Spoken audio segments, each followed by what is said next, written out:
Well, I think Washington's beating Michigan on Monday night. There's one reason in particular why I feel that way. You are Locked On Pac-12, your daily podcast on the Pac-12 Conference. It's the Locked On Podcast Network, your team every day.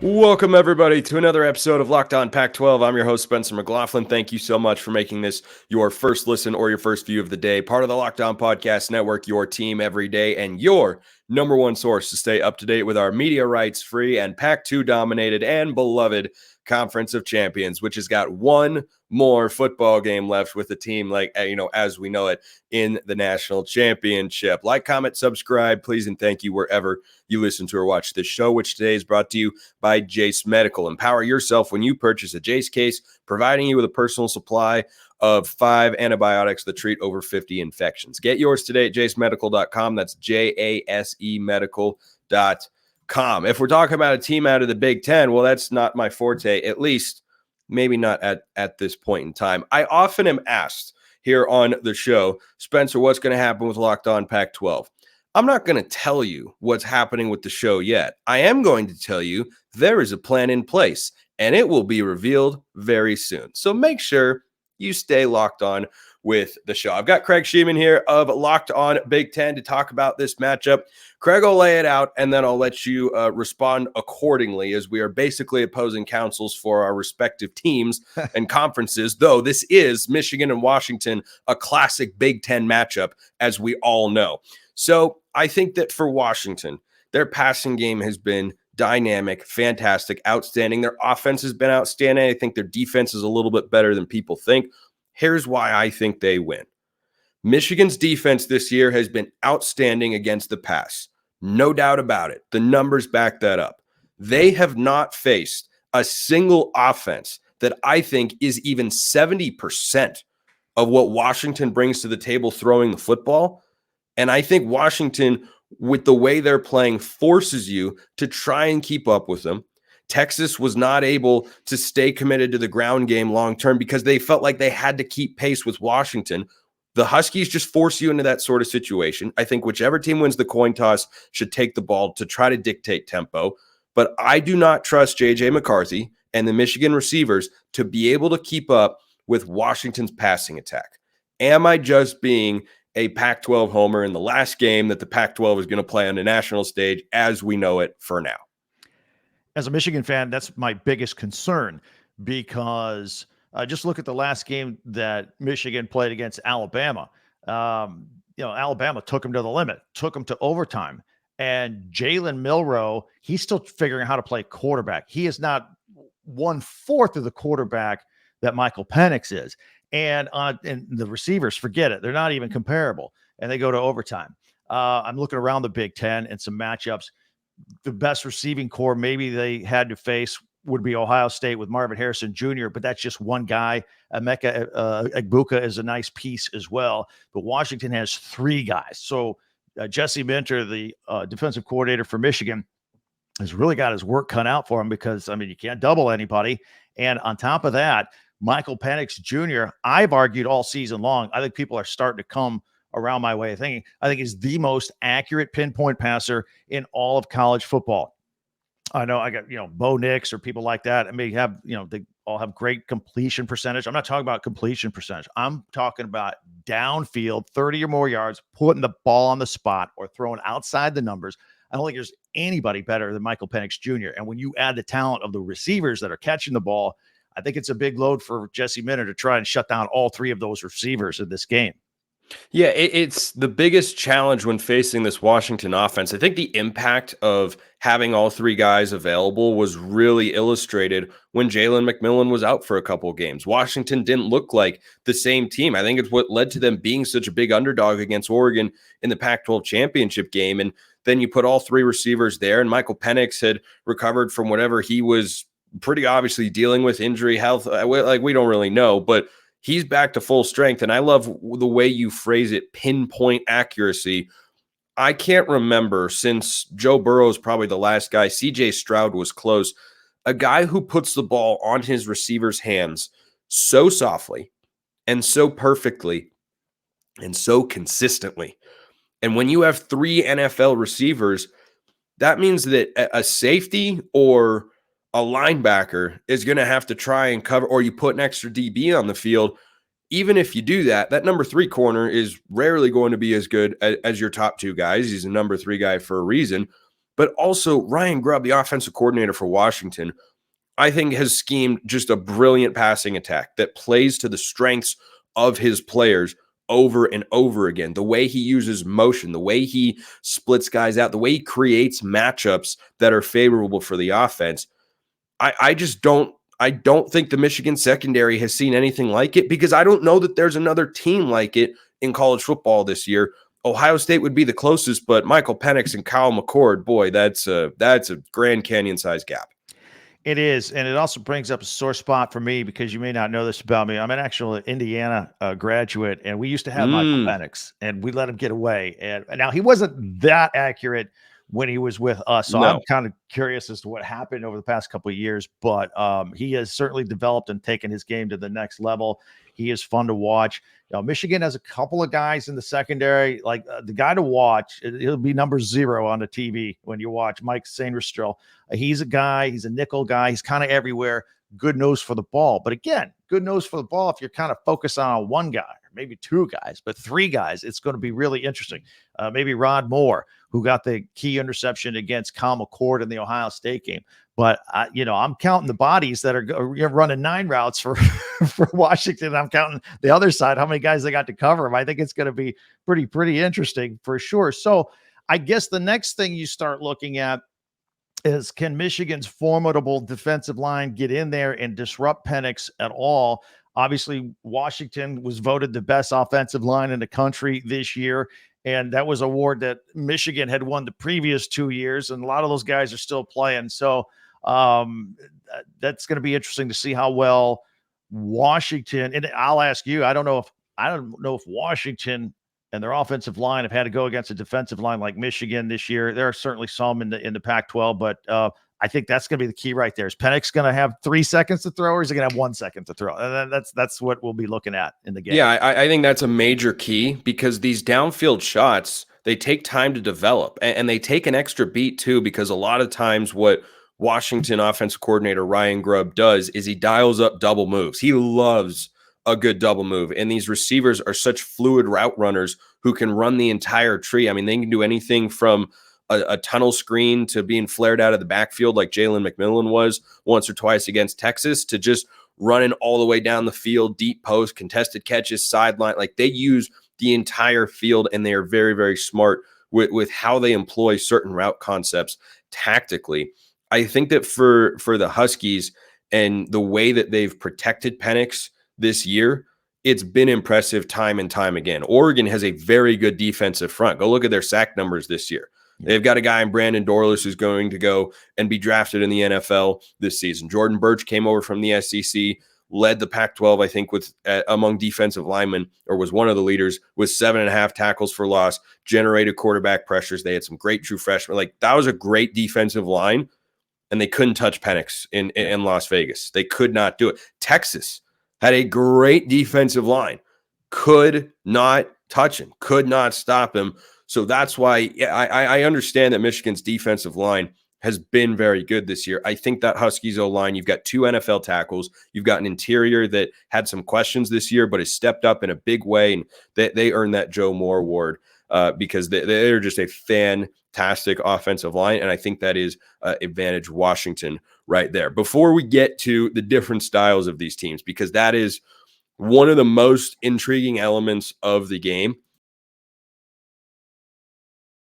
we're getting to FanDuel, of course, because the NFL regular season is wrapping up, but there's still time to get in on the action with FanDuel, America's number one sportsbook. Right now, new customers get $150 in bonus bets guaranteed when you place a $5 bet. If you like Washington, or if you like Michigan in this game, Wolverines about a 4-point favorite. You place a $5 bet, and whether you win or lose, you get $150 in bonus bets It really is that simple. The app is super easy to use, and there's so many different ways to bet, like live save game parlays. You can find bets in the new Explore tab, and you can make a parlay in the Parlay Hub, and so much more. Visit FanDuel.com/lockedon. Make your first bet a layup. FanDuel, official partner of the NFL. All right, so Craig, did you want to jump in on that offensive line discussion? Because I think I'm totally with you. That's what it comes down to. If you pressure Michael Penix, you can disrupt what they want to do. You can disrupt his rhythm. He can make plays outside the pocket. He can be mobile. It's not what he does best. So if you tell me right now, Penix is pressured 5 times and sacked once, Washington scoring 35 points or more. Yeah, let's touch on 2 things right there, and then let's talk about the supplemental piece here of whether Dylan Johnson is Dylan Johnson in this game. Of course, the great running back who has been playing hurt at the end of the season, re-aggravated the injury. He can block too. He's a good pass blocker. Great pass blocker. But if he is not effective, and he was only averaging 2 yards a carry against Texas, but if he's not effective, and that allows Michigan to really concentrate on having their nickel package out there and defending that will help Michigan. There's no question. So that's going to be the first thing I'm going to be looking at. I admire the kid. We all saw him leave the field in a lot of pain on the cart. I'm like, there's no way. If he just had 3 or 4 weeks to heal that and it got re-injured that quickly, how effective is he going to be 6 or 7 days later after re-aggravating? So, look, the kid's obviously tough. It's a national championship. He wants to get out there and go. We'll see how effective he is. We'll see if he, re-injures it, as a matter of fact. The other thing you alluded to, if Washington puts up points, let's talk about that, because they do have 2 very different styles of putting up points. Michigan can score in the 30s, but they'll do it on 10-play drives, 75 yards. They'll chew up 6 minutes. Washington can do it in a heartbeat. But look at the line for Vega and FanDuel. As a matter of fact, you just mentioned, I think the line is 55 points. That tells you that Vegas thinks that Washington is going to score points on Michigan. Michigan has given up 24 points twice this year. That's the most. They gave up 20 to Alabama in an overtime game. That's it. Nobody cracks the teens or gets into the 20s. And I think if Washington does, if they get this thing in the 30s, that's an advantage for Washington, because that means they're flinging the ball around. Also, Michigan has never been behind except in the second half against Alabama. And they're lucky they didn't fall too far behind, because we haven't seen them do it all year, but I suspect, having watched every one of their games, that they would have trouble if they fall down by 2 scores or 3 scores if it's a 17-point game or something happens where Penix is on fire. I don't know how well they can come back. Conversely, I think if Michigan has a lead throughout this game, I think Washington's always in striking distance, no matter what. They won't be able to shake them until the end, if at all. So, Michigan should not fall behind in this football game if they want to win it, but we really don't see them fall behind. So I really don't have a lot of film to go on to see what they would do, but they love the slow, steady, pound it, as where Washington can just fling it wherever they want. Yeah, they can. And, Washington's got the quarterback advantage in this game. I don't think anyone who's serious is going to argue that. J.J. McCarthy is capable, competent, can make some plays, but he is not Michael Penix. And I talked about this earlier, and I want to expand on it. Whoever wins the toss, I think, is taking the football, because the styles that you were just talking about are so fundamental to how these teams want to play. Washington wants to go out, score a bunch of points. I thought they'd beat Texas with both teams scoring in the 30s. They did. If you can't get to 30 points against Washington, you better control the clock. You better be able to go on those long drives. And that's what makes it so fascinating, and why I think you take the ball first, because you want to be able to dictate the tempo in this game more than you do in any game, which is always something that coaches will tell you. Yeah, it's important. We want to control the game and the feel and everything like that. But I think these teams play at such a high level with their contrasting styles in what is, again, a classic and historic Big Ten matchup, as we all know. I think that Washington wants to get out and go play fast. Michigan wants to grind things out. And if you're Michigan, the defense has been very good. But as I said earlier, they have not faced a passing offense anywhere close. I'm sorry, but Iowa is not exactly Washington. These are different things. Neither is Ohio State, even certainly neither is Penn State. They haven't faced anyone like Washington. And sometimes the best thing you can do is run the football and go on these long, forget 6 minute, have an 8-minute drive that results in a field goal. That's a win for Michigan because Penix is just sitting on the sideline watching. I think that can be their best defense. I do too. And, the thing about Michigan is they're so deep. They're so experienced. They've done everything. They've seen everything. You can say that they can do everything. They can beat you different ways, whether it be just ground and pound, or maybe they need a defense to step up. They've done all that. One thing they haven't done, and maybe because they haven't had to get in a shootout with anybody. And the most shootout-like offense they've had was in the fourth quarter when they were down and needed to tie the game against Alabama. That's kind of the most rapid-fire downfield offense I've ever seen, but that was one drive out of the entire season. They've got Roman Wilson. He's their main receiver, but he's not taking the top off of anybody's defense. He's real good. He may even probably score a touchdown. He got like 10 touchdowns this year. But and they'll throw to him when they get inside the red zone. But they don't have those game breakers where they can just chuck it down all over the field. They want to beat you 6 yards at a time with Blake Corum just running it up the gut, maybe once in a while sprinting outside. So I'd like to say Michigan can beat you any way possible. But again, I go back to what I said earlier. If it's a shootout, I don't know, because I haven't seen it this year. They haven't had to. And I'll go back to your point about J.J. McCarthy. And he got a lot of attention with Jim Harbaugh, who obviously used to play quarterback and has coached quarterbacks like Andrew Luck and whatnot. Called him a generational quarterback, said he's the best quarterback that's ever played for Michigan, Tom Brady included, Jim Harbaugh included. A good game for JJ. You'll watch JJ McCarthy and you'll go like, this dude doesn't have any yards throw. We'll be like midway through the second quarter, he'll have 60 yards passing. You're going, what is going on here? And at the end of the day, a good game for him is 225 yards passing, 3 touchdowns, and no interception. It'll be a clean sheet, but it won't blow you away. Like Penix could throw for 500 yards and I wouldn't bat an eye, but that's not McCarthy. He won't do that. He won't beat you that way.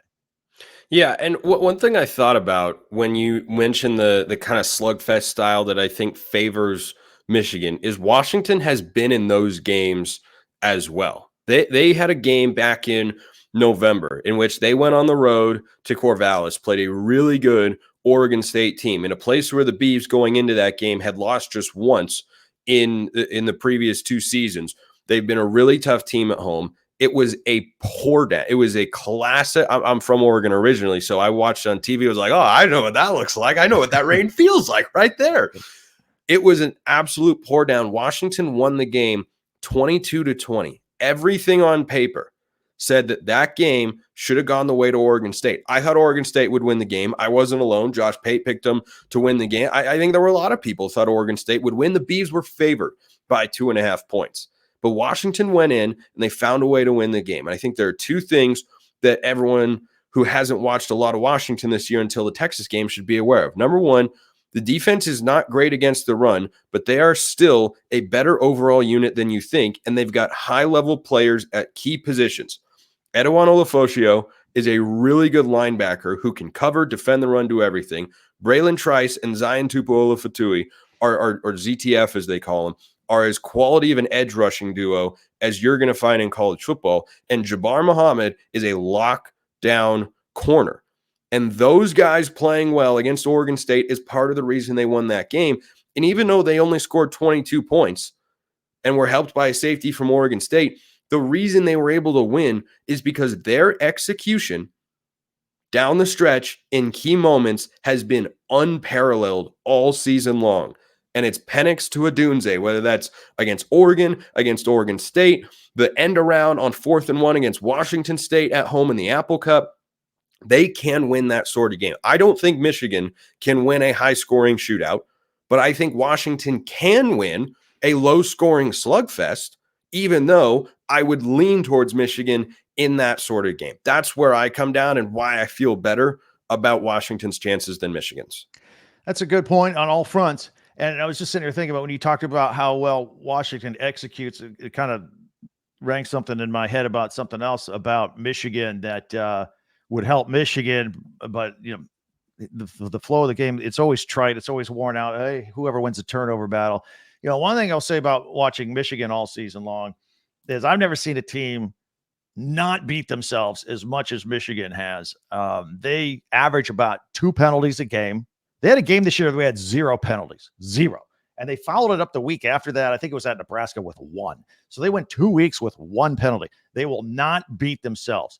And they don't turn the ball over. Now, they were pretty sloppy in that Alabama Rose Bowl game. Most of that was special teams related. They missed an extra point, bad snap. They missed a field goal. They muffed 2 punts. That one at the end of the game could have lost it for them on a safety. I think the most valuable play of that game was that kid getting the ball back out to the half-yard line.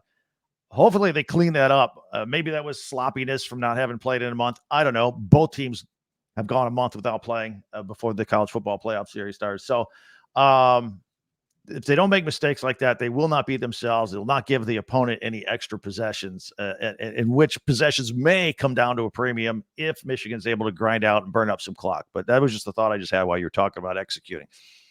Yeah, and oftentimes in these games, they're evenly matched teams, and it does just come down to execution, making a field goal, hitting a pass, catching a ball. Like it can come down to a razor thin margin sometimes. That's the way that football works. That's the way, or that's the reason that we love it so much and why it's so exciting to watch. We're going to get to our key matchups and our predictions for the game after we get to Jase Medical, of course. I know we come to sports to escape from some of the crazy realities of real life, but can we talk for a minute about preparing for real life like these teams are preparing for the national championship game? According to the FDA, pharmacies are running out of antibiotics like amoxicillin right in the middle of the worst flu season in over a decade, which is not exactly what you would call ideal. I can't imagine a more helpless feeling than needing a particular medication, not being able to get it, but thankfully, you can be taken care of with Jase Medical. The Jase case is a pack of 5 different antibiotics to treat a long list of bacterial illnesses, including UTIs, respiratory infections, sinusitis, skin infections, among others. This stuff could happen to any of us, so you got to go get your Jase case at jasemedical.com. Complete your physician encounter. It will be reviewed by a board-certified physician, and your medications will be dispensed by a licensed pharmacy at a fraction of the regular cost. It's never been more important to be prepared than today. Go to jasemedical.com, use offer code Locked On to get $20 off your order. All right, let's talk individual matchups before we get to our game predictions here. When you talk about Washington, the 2 things we've mentioned on this show, pressure on Penix, trying to cover the receivers. You mentioned the safety, Mikey Sangerstill. Am I pronouncing that right? Yep. Yeah. So you mentioned him earlier, but the corners for Michigan, how do you think they can hold up? And the pass rush, they're going to be going up against 2 elite tackles in Roger Rosengarten and Troy Fautanu, the latter of whom is projected as a first-round pick. The former is probably a second or third-round pick in there, depending on where teams feel their need is at that position. But both are NFL guys. Where do you see Michigan matching up, or how do you see Michigan matching up against those positions? It's all going to come down to the pass rush because, as I told you earlier, I don't see enough bodies in the secondary to keep up with all the bodies coming at them with the wide receivers. So the pass rush absolutely has to be there. And again, without Dylan Johnson picking up an extra blitz or anything, if he's ineffective, I think that's going to be the key. And I think we can literally sit here with a stopwatch. If Penix has 3 seconds to throw, he's going to have a field day. If he doesn't, because Michigan's in his face, making him uncomfortable, whatever the case may be with the line up front, that's where the key is. The pass rush is the key. It always sounds trite and worn out. Hey, pass rush up the middle. Can the quarterback look? That's going to be the case today. Now I know Penix is also mobile. He can move around in the pocket or extend a play. That's going to be another thing that Michigan's going to have to contend with. But that's where it comes down to. So if you're going to ask me, do I think Michigan has the ability to cover all 3 wide receivers all day? I will say no.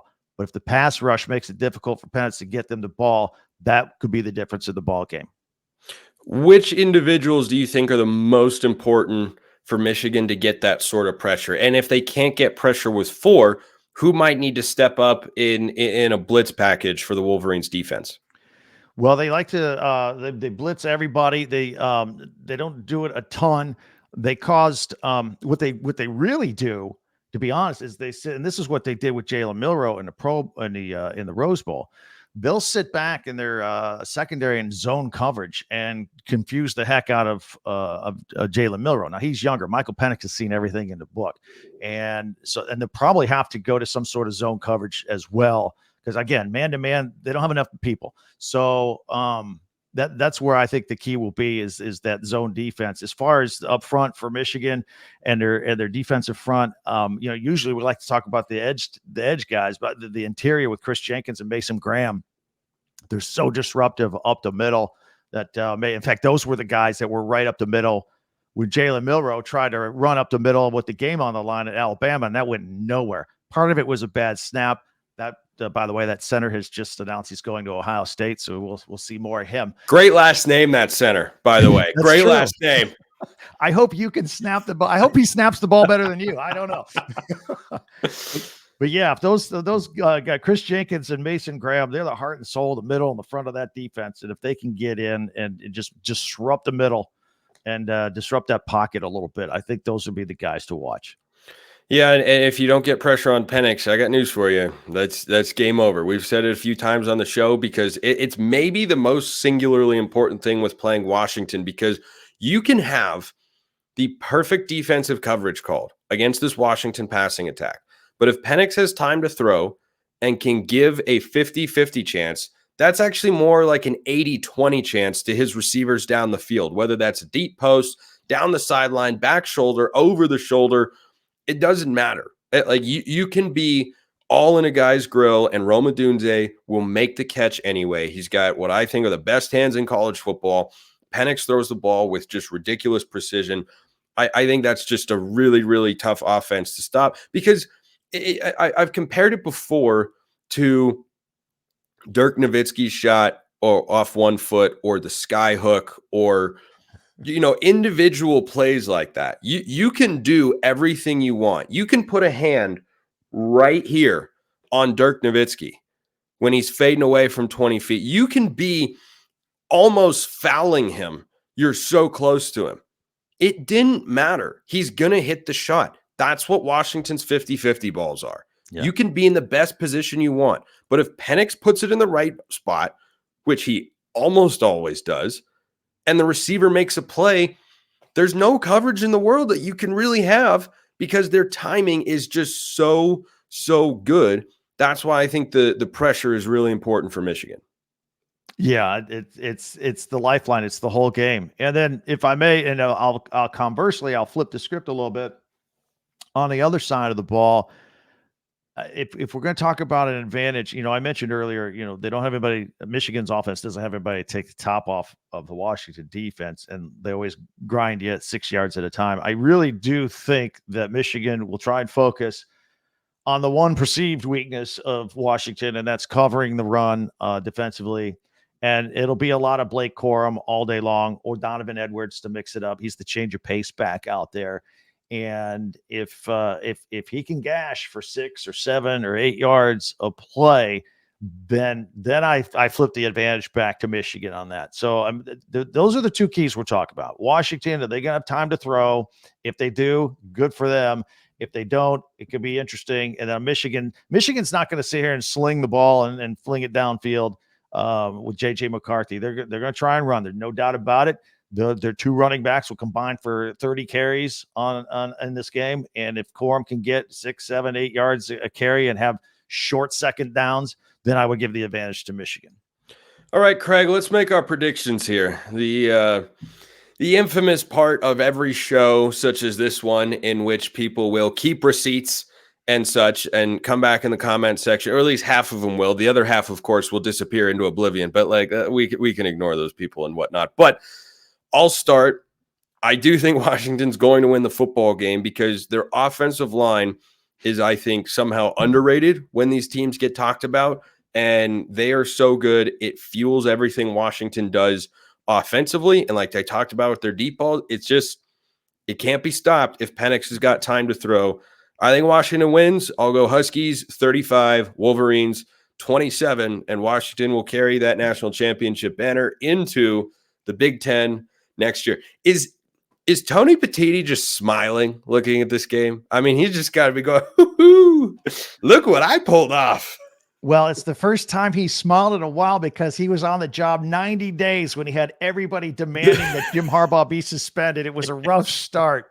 I'm going to flip the score. What did you say? You said 35-27 Washington. 35-27? 35-27. I think I'm going to flip it. I think Michigan will have some success running the ball on Washington, but I do think Washington scores more points than any. Like I told you, nobody's ever scored more than 24 on Michigan. I think they will cross that threshold, and this game will be a thrill down to the stretch. So, all right, I'll go on the record. I'll take Michigan to win by a score. You've got Washington winning by a score. We'll see what happens. And you're right. This will live on forever, and the people in the comments will kill us or whatever, but that's okay. It's part of the deal. That is indeed part of the deal. Craig, great to have had you on the show. He's at Craig ESPN on X, formerly known as Twitter, host of Locked On Big Ten. Thanks so much for the time. You betcha. Appreciate everyone listening. I'll see you next time. Enjoy the game. I'll see you afterwards with a reaction show. And until then, hope you have a wonderful rest of your day.